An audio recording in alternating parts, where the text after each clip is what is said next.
Hello everyone. We meet again today for a new tutorial which will allow you to orient a profile, a face, like this one to normal. That is to say, perpendicular on two planes to this edge.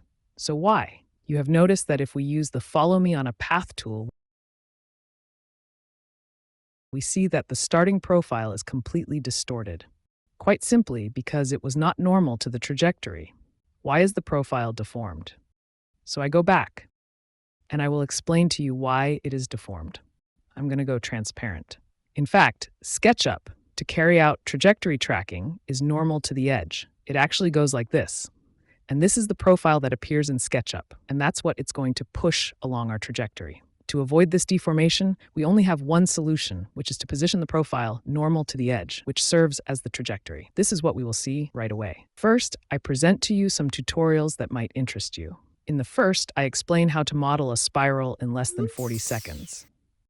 In the second, how to obtain a helical shape without the final shape being distorted, like a stair handrail, a parking lot access, etc. And in the last ones, you will see various techniques for modeling different types of springs. Come on, this time it's gone.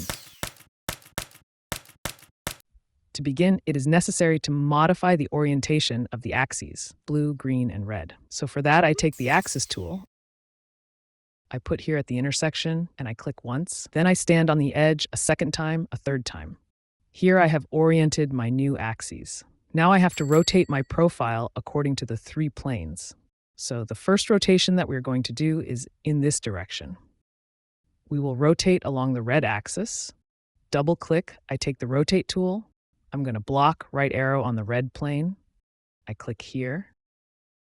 And I align myself on the green axis. Now I turn my sight, and we realize that I will have to turn in that direction. Around the blue axis, I select my profile. I take the rotate tool. I'm stuck on plan blue.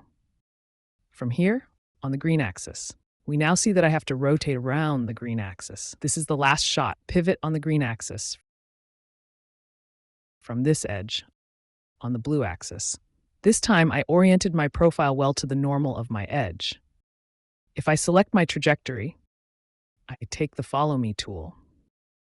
And this time we can clearly see that the profile has not been distorted.